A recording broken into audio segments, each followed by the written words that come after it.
We've got playoff action today in the Miami Hurricanes Dynasty, beginning with the Peach Bowl against Notre Dame. This is going to be a rematch for us after losing to them in our third game this year, 15-7. Now, this was at a time where I wasn't sure really how good the team would be this year, but the defense has been elite. We've ended up putting up some good offensive performances later in the season. We got a big win against Florida State in the conference title game, giving us the first round bye. So today, we're going through the postseason. If we make it to the national championship, now that's going to get its own video. But there is your bracket with the Hurricanes as the 3 seed. We take on Notre Dame and then could have a chance to play either Purdue or Rutgers. I really hope Colin Kunalik has a good game today. I have edited the playbook a little bit more so that we're run heavier on first down and second and medium, second and short.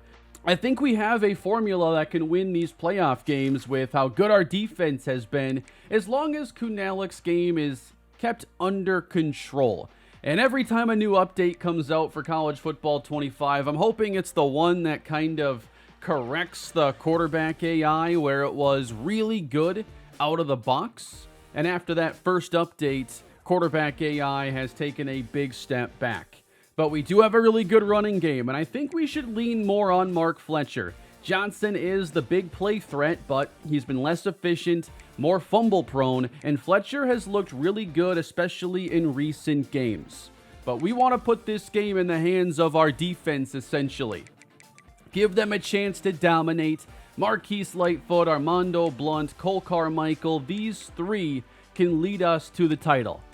Notre Dame this year put up some really good numbers offensively. CJ Carr, the quarterback, had 37 touchdowns to 13 INTs. He is now an 84 overall as a true sophomore.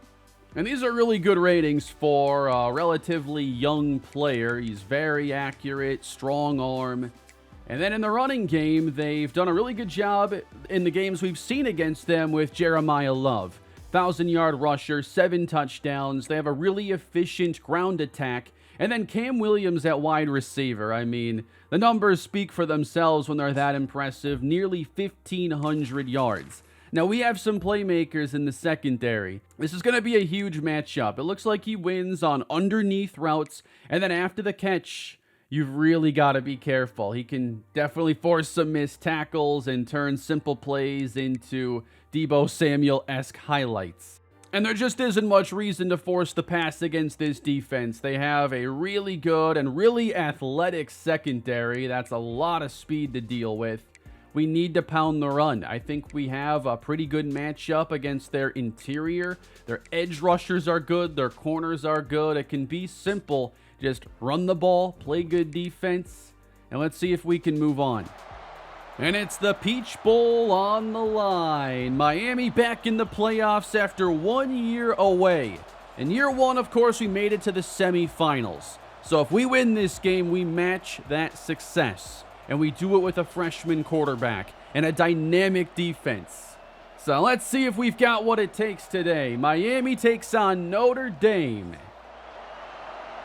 And we're putting our offense on the field first in this one. It's taken out of the end zone, and Larry Slaughter barely makes it up past the 10-yard line. Oh, I like these numbers. So we averaged 411 yards a game. They put up 480. This Notre Dame offense ain't messing around. So I think I've come into this game expecting more of a low-scoring slugfest. That's broken up. There's no guarantee that's how it plays out. I don't like starting with 2 passes, but that one is broken up. Intended on the outside again for Trader. So unfortunately, we're going to start off with 3 passes now. That's going to be Johnson in motion on 3rd and 10. And it's a screen. He has some blocking and runs directly into it. And Notre Dame's going to start with a run. They go Jeremiah Love up the middle for about 3. So Armando Blunt, number 95, he's right there in the middle of it all, next to Sharif Ladd. It's another carry, and filling is Aguirre. Gain of 1. And on 3rd and 6, it is a strike downfield, and that is the connection that we worry about. We'll see if we can get away with press coverage as the play fake and the pressure arrives. And that is Armando Blunt, Sharif Ladd alongside him. Long 3rd down in Miami territory. C.J. Carr has Love on the screen, gets past the first defender, and is stopped on the edge of field goal range, and that's going to force a punt. Maybe think about running it this time as we go with 2 tight ends on 1st down. Motion usually signals it's going to be one of our passes, and Kunalik will throw it complete, getting into the flow of the game with that 9-yard completion. And we only throw it now, apparently, and that was pinpoint accurate for Isaiah Horton. Can you guys just run the ball, please? It's 2nd down. Kunalik's going to throw on the run. That's not what I wanted, but it's going to work. And Isaiah Horton picks up a big catch and run.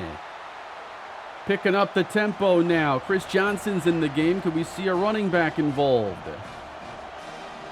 Got Riley Williams in the slot. We only throw it now. The air raid. And through the middle. Ray Joseph. I know we're only throwing, but I kind of like the way we're throwing right now. 1st and 10. Kunalik on the quick hitter has Carver. Please, run the ball. Such a bizarre opening to the game with no runs out of Miami. 3rd down. Kunalik. Oh, he's hit down. Back at the 19-yard line. And that's going to bring on Willie Shembo, the sophomore kicker, for a 36-yard try. And Shembo boots it through. It was a good drive, at least. I'll give us that. And Armando Blunt's going to stuff that run. Every now and then you're going to come across some defensive players that can just single-handedly change a game, and Blunt is one of those guys. 2nd and 11 now, and that run gets a little bit further. Early runs, though, have not gone well for Notre Dame. C.J. Carr, 3rd and 6, under pressure and hits. That front 4 is winning the battle. That's a good sign. But if you don't run the ball soon, I'm going to lose my mind. It's like 9 straight passes. Let's make it 10. Screen, open for Joseph. What have you done to my game plan? On the slant, a catch. Going to Creed Whitmore. And now you're going empty, just taunting me. All right then, Kunalik the freshman. It's all on him. He finds Riley Williams. Against the blitz. No! Kunalik is taken down. It's a loss of 8. Off the fake and downfield. That is a catch and a flag down. Kunalik has looked really good so far. It's going to be PI on Notre Dame, which we'll obviously accept, but nearly got the conversion anyway. 1st and 10. That's a good time to hand the ball off. Never heard of it. Screen for Joseph. On 2nd down, Kunalik wheels out. It's our first run, and he takes the contact. Why won't you run the ball? 14 passes, pretty good passes, and just 2 sacks and a quarterback run. Like, how is that even possible? I made it more likely to run the football. 3rd and 3, Kunalik. Patience, and then time runs out. Looks like they covered that initial slant. It feels like we're running 4 plays. I'm really confused right now by the offensive play calling. Just thankfully, it's working out okay. And now 55 yards. Shembo has it centered. A ton of leg, and he missed it. It's a run. Jeremiah Love's best carry so far. I thought he had first down progress. They go right back to him, and he's got some burst getting downhill for first down yardage. Getting pretty jealous right now. They're using their running backs. But we're keeping ours fresh, that's for sure. Jeremiah Love, big hole, right side, working to the secondary. Four-man rush, and the pass downfield is intercepted at the goal line. We're going to have it at the 1. Really unfortunate spot there. But another interception for this defense, and it's taken away by Robert Stafford. I would be shocked if this is not a run. Kunalik stands in the shotgun, hands off, it's a safety! The first run is a safety! And it's 3-2. In real life, they would have never marked Stafford out at the 1 there. Or down at the 1. They would have had progress into the end zone. It would have been a touchback. I'm pretty sure that's even a rule, either in the NFL or college, in terms of like the momentum carrying you across the goal line like that. Sharif Ladd is hurt at the end of this play. He plays a fair amount of snaps, so he's going to get replaced in the middle. Was that a slow snap? What was that? Did the center just lob that one back? I've never actually seen this on the injury menu before. This is like frozen for me right now, but the tape wrist option, I didn't know if you could cycle through stuff here, but that's kind of neat. Notre Dame, third down. C.J. Carr to the outside. That's going to be incomplete. Markeith Williams on the coverage. So we are getting the style of game I was hoping for. I don't want to play a shootout here in the postseason necessarily. Obviously, I'd love it if we put up some more points, but our defense is doing the job. Johnson receives the flip and hesitates his way to a loss. Canes go empty on third down. It is lofted and caught, but no first down for Chris Johnson. Josh Horton is replacing Sharif Ladd, and he picks up a sack of C.J. Carr, and the Irish go 3 and out. Did we just fumble the punt return? We muffed the punt? So they're gifted a trip into the red zone. That's a stop for a loss by Pruitt. Third and goal now. C.J. Carr. Time runs out, and it's knocked down. And that'll bring on the field goal team. Really tight coverage out of the Hurricane secondary. But Notre Dame with a chance to go on top, and they will 5-3. We already played a 15-7 game against them, so this feels right in line with that. Few minutes to go in the first half for the Canes. Fletcher did not receive the handoff. It's Kunalik on the keeper with momentum carrying him across the 50. That's a handoff and another loss. The only handoffs I've seen so far have not produced positive yardage. 2:20 left to go in the first half. Fake from Kunalik and throws a strike. Trader over the middle. He's looking really decisive and accurate. Is this the growth of Colin Kunalik? They got double A gap here on first down. I'm okay if you throw it then. But it's a run. Fletcher has room. Brought down near the 20. First and 10. Kunalik wants to run. Has daylight to the 10. Out of bounds at the 6. And he's back to pass. Fletcher's open, but so is the room to run. And he dives across. Putting his body on the line with that play. Colin Kunalik has a touchdown. One more time. Kunalik up in the air, just breaks the plane. And the Canes are back in front. That was a really nice possession. Like seeing him use his legs.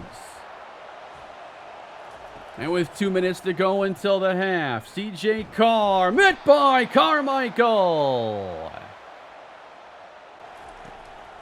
A lot of havoc in the backfield. They do go underneath, and I think he just met the turf monster, the real 12th man. And it's 3rd and 15. We might have 2-minute drills here in this game as Love is going to get taken down, and we're getting another shot. Kunalik met and sacked. There have already been 7 combined sacks in this half. With about a minute left, now a pancake lineman and room to run. Kunalik for the first down. And we are going to be on defense to begin the second half. So getting some more points here would give us a nice cushion.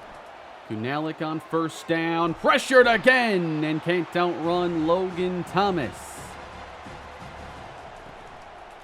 2nd and 22. And just continuing to scramble. They leave it open. And we're back into field goal range now. We will pocket that remaining timeout.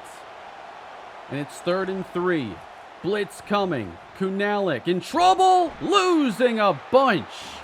This is just weird football we're seeing today. Refusing to run, taking all kinds of sacks. It's ugly. We're on to the second half now. Jeremiah Love with good first down yardage. I'm not sure what to make of all the sacks taken so far. 9 combined in the game. It's Love reaching ahead but not getting there. Notre Dame has committed more to the run. It's worked out decently. They go 3rd and inches. C.J. Carr to throw for it. An open look for the first down. A lot of this is going to come down to who succeeds more on 3rd downs. Needing 8, getting 8+. First down to midfield. To give inside now. They give Love a rest. And that's a good run to the 44. And they'll keep it on the ground with this 3rd down call. Probably a good idea. Had that line spread out. More prepared to rush the passer. Downhill, flying into the backfield. Really good play by Cam Pruitt. Again, forcing 3rd down. Not sure they're in field goal range at this spot. Against the blitz, it's Carmichael on the hit. And they will bring on the field goal team. Looking at a 55-yard try. And that kick is drilled right through the uprights. It's 10-8. Our best runs have come in simming. 22 there to Mark Fletcher. We're going to work our way beyond midfield. And now Colin Kunalik looks to build this lead back up. We'll bring Ray in motion. Blitz on the way. It's picked up, and that is open for Joseph. 153 yards passing for Colin Kunalik. They go single high, and Kunalik again looks to throw, extends the play, and gets rid of it. Honestly played that pretty wisely. 4-man rush. Kunalik in trouble, and he can't escape it. Lost the ball, as a matter of fact. And we're going to get dropped for a gargantuan loss. 3rd and 32. This is a deep hole. Kunalik, don't lose more. Launches downfield, and it's caught! Down at the 5 is Joseph. Kunalik throws a strike and converts the 3rd and a mile. That is unbelievable. Just giving his receiver a chance. It's a 52-yard pass. And this drive has newfound life. We head to the 4. They're clamping down the middle right now with their line. As Kunalik throws for the touchdown. It's Riley Williams. What a possession. That is the kind of drive that could decide this game. We had no business getting 6 here. We have made our way into the 4th quarter. Notre Dame down 9. They need to get some points on this drive. They're running the football well behind Jeremiah Love. And they have a full yard to gain on this snap. They'll trust the quarterback, and Carr connects. I don't know who that tight end is, but it's Notre Dame. He's probably a future 2nd-round pick. 1st and 10. Nice grab. Maybe he gets bumped up even late 1st round if he's making plays like that. It's 2nd and 5. Pressure shows up, and that is Lightfoot. Every passing play feels like a massive risk for the offenses. 3rd and 16. They go to Love on the screen. It's covered up, but he broke away and now makes a man miss. And they've got a fighting chance on 4th down. What a play from Love. We had him. We could have forced an actual punt here. They're going to run. Love, 1st down and more, sprinting into the secondary as he crosses 100 yards and gives the Irish some hope. Slow developing run. What? How isn't that a loss of 5? And Aguirre's hurt now. That's going to bring in Damian Rawlings, number 6.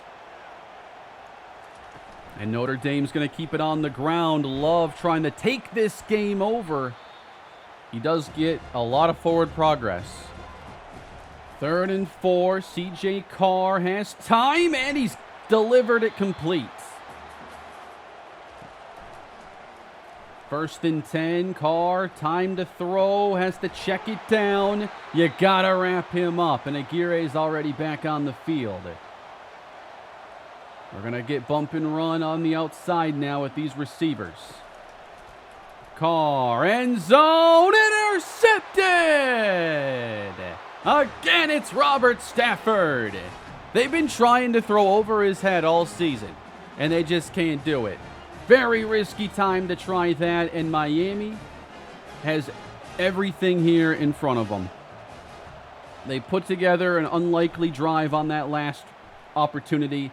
Get the big interception. Fletcher now. Why did you just throw it? That was scary. Imagine that was a fumble. I would have lost my mind. 6 minutes to go in the ball game. Picking up the pressure is Fletcher. That is open. 1st down. We approach 5 to play.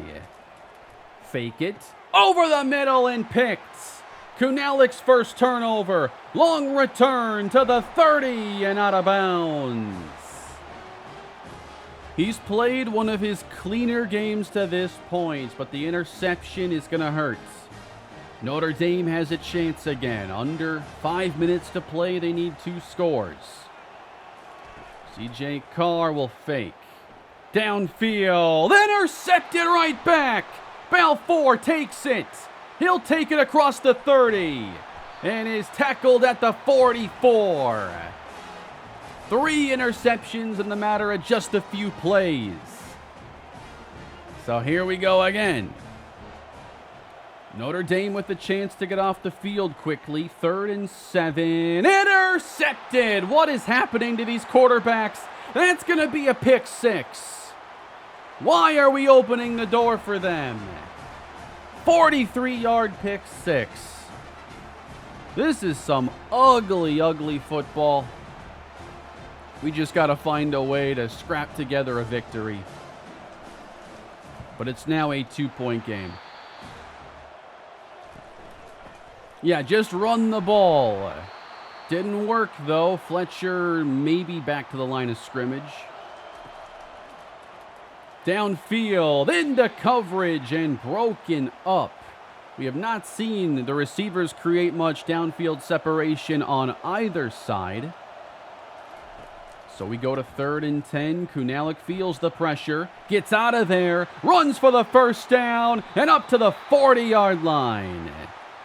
He can pick up those yards just effortlessly. Not much happening on early downs for Miami. Again, coming down to 3rd and 7. Floated downfield, has a step and a catch.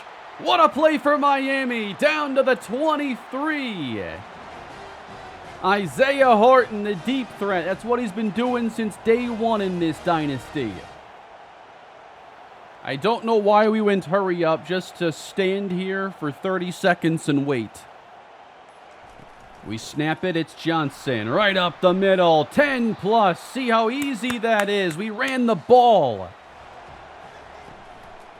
The run goes to Fletcher. He tries to work to the edge and gets nothing. 3rd and 13, a safe run. Fletcher stopping the clock as he works out of bounds. And we're going to get a field goal try now from Willie Shembo. So we're not going to build up a 2-score lead again. Notre Dame, with this kick, hitting, is only down by 5.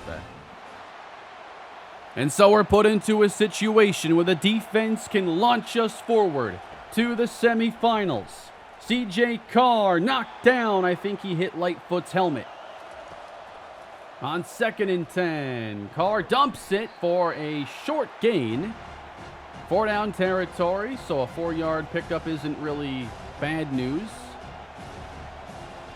Notre Dame with 1 timeout remaining, and the throw is quick. It's open downfield. Why are we getting beat deep? To the 10-5 touchdown. This is just like the Virginia Tech game. Why are we getting beat downfield in these situations? And now we're trailing. It's Jaden Greathouse. Were we jamming? He had to have been jamming to get beat that badly and for the ball to come out that soon. Yep. I don't know what the safety's doing here, because he runs forward. I don't know if he had like an underneath zone or something, but that is an atrocious call. Now a very important 2-point conversion. Carr looks left. He's chased and dropped. And that means a field goal can put us ahead. But it's now not going to come down to the defense. It'll be the offense with freshman Colin Kunalik. If he fails, our season is over. Good run back here by Slaughter. That does reduce the difficulty of getting into field goal range. As we go, Fletcher hesitates his way to the outside and gains 3. And now we go empty for the freshman, and he has a minimal gain. We still have 1 timeout. 4-man rush. The pressure is on. The pass is complete. And that's Trader. About a minute left to go. And if we can get about 25 yards, we're in field goal range. Kunalik from the pocket dumps outside for Johnson. 2nd and 6. It goes to Joseph with block set up. That's a nice pickup. And we're getting closer. But now we don't have any timeouts, so we have to manage the clock smart, spike it when it's necessary. Kunalik, he can't get the pass off. Loss of 6, and everybody scrambles back as seconds tick away. And that leads to a spike. 3rd and 16, Kunalik under pressure. Again, they got him. And it's 4th and 26. You gotta be kidding me. They have 9 sacks. Do what we did earlier with Joseph. The season relies on it. Kunalik is sacked again. Why are we getting annihilated up front? How bad is it over there? Logan Thomas has like 6 sacks. Our left tackle's having the worst game of his life. Samson Okunlola has given up 6 sacks on his own today. And that's it. That's how it's going to end. We had this game. We should be moving on right now. That was so unbelievably sloppy. It couldn't have gone worse in the 4th quarter. And that's going to be our last game for a lot of these seniors. All the seniors. We were under constant pressure from that left side, and Kunalik does not handle that pressure well. I don't know what happened today. I thought Kunalik played really well early, and then just 2 interceptions basically out of nowhere, including a pick 6 late. We couldn't commit to the running game. We did run it 15 times with our running backs. I would have liked a lot more. And that's just bizarre. Our defense played well enough to win, gave up a huge touchdown late. That was obviously bad. That is a brutal way for this season to end. 21-20. And we should have had them. It shouldn't have even been a contest in the end. This is what I don't understand, though. This is the game plan that we had. There are 40 plays in my first down play calling here, and there are 21 passes and 19 runs. So we weren't even close to being near 50-50 there. But I'm going to knock out some of these passes and make it a little more simple, I guess. But I wish we had kind of, followed the plan a bit better. Well, that is a pretty painful way for this season to end. It is still a really successful season, but it's likely our last games now with Armando Blunt and a really talented group of juniors. Now, Marquise Lightfoot being a redshirt sophomore, I wonder when he could declare. He's an 86. That feels like a lower overall to declare. He is getting boosted to an 89, but I don't think if he's a true 86 that he would actually attempt to go pro.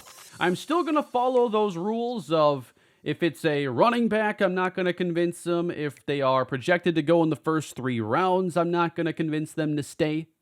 But for sure, the team is going to look a lot different next year, and I'm looking forward to that, but also I know that we're probably losing a lot of the reasons why we made it to the playoff to begin with. And here are the final numbers on the season. We really need Colin Kunalik's turnovers to come down next year, especially if we still have a good running game and a good defense. We cannot afford to be killing drives with these interceptions. On the ground, Johnson and Fletcher were good this year. It was a good comeback season for our run game. But now we are going to lose Fletcher. Chris Johnson's going to become a senior, so we need somebody else to step up next year. And we barely even got a look at Randy Titus this season, but he'll be redshirted and ready to go for next year to hopefully replace Mark Fletcher.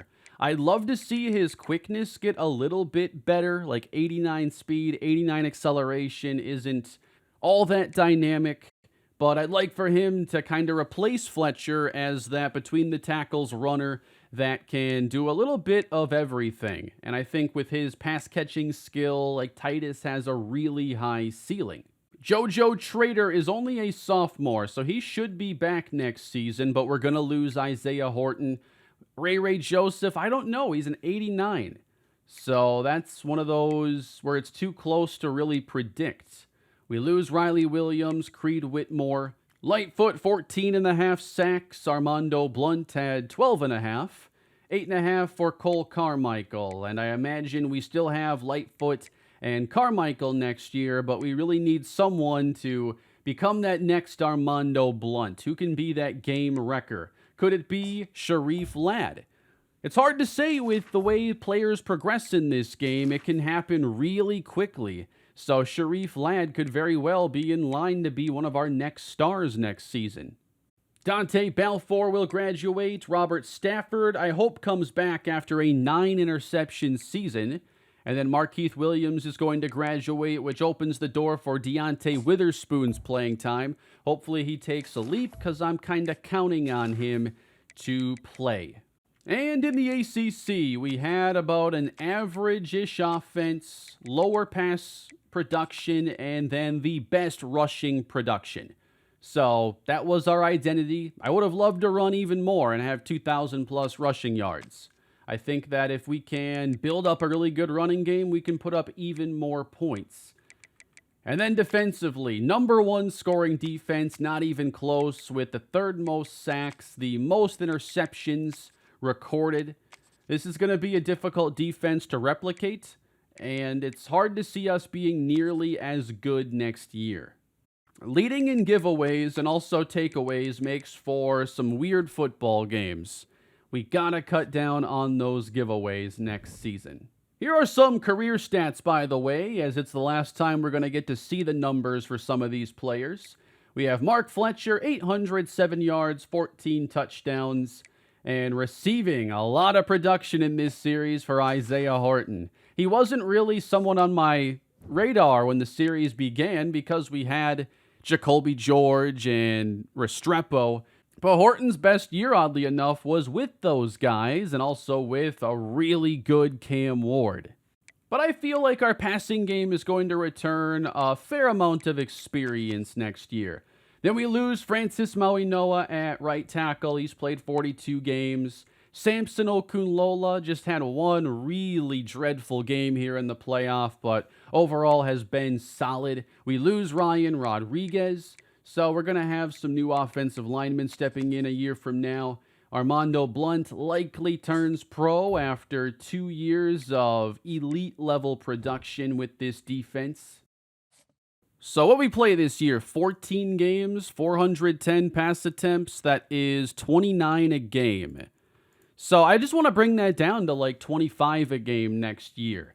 I've already gone ahead and updated more of the playbook, and I'll have to sit down and really hone in on some of those situations so our play calling is more ideal next season. I keep trying to push it in the right direction, but then we get games today where we just refuse to run the ball, and it's really confusing. So, although we're not going to have a second game today, I wanted to add on to this video. If it was only going to be a one-game episode, I wanted to at least cover our recruits coming in for next season. We'll do so after checking on the college football playoff bracket as Georgia becomes national champions all over again. I would have loved to see us take on Rutgers. I liked the possibilities of taking on one of these Big Ten teams, but we just could not hold. I would have loved a rematch with Georgia, too. I think that would have probably favored them a good bit, but at least to get there and have a shot would have been nice. And Georgia did this with their Heisman Trophy winning quarterback injured. Ryan Puglisi, 453 yards, 4 touchdowns to win it all. That is incredible. I can't remember if I ever showed the All-Americans. I don't think I did for this franchise, or dynasty. So, Mauigoa and Blunt are first-team All-Americans. Not really much of a surprise there. For second team, you get Jordan Phillips at defensive tackle. And for freshmen, we didn't really play a lot of them this season. In the ACC, Ray Joseph, Samson Okunlola. We had 3 offensive linemen as All-Americans, and we're for sure going to be losing 2 of them. Blunt, obviously, All-American. Dylan Joyce at punter. Second team, Mark Fletcher. I liked seeing him get some accolades here. JoJo Trader. Then Lightfoot, Phillips, and Aguirre. No love, though, for Cole Carmichael.